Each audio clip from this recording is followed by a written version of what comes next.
75, 76, 77, 78, 83, 84, 85.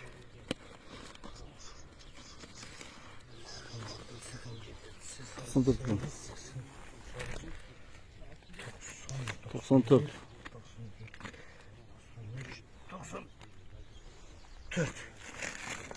Çekileceği var gene.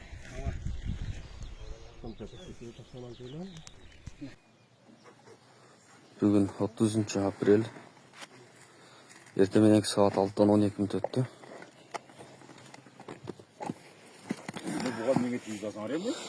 Kızlar algan ayılının etegi. Kapıratın boyu.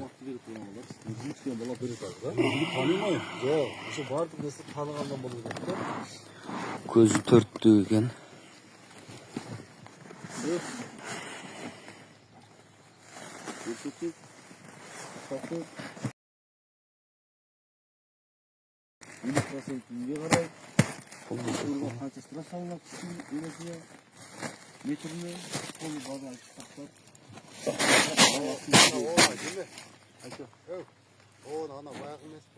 Yaş ballar olur karasta. Közü jetilik bir beşti okşaydı. Beştik. 1, 2, namı 3, 4 eken. Közü ekilik eken.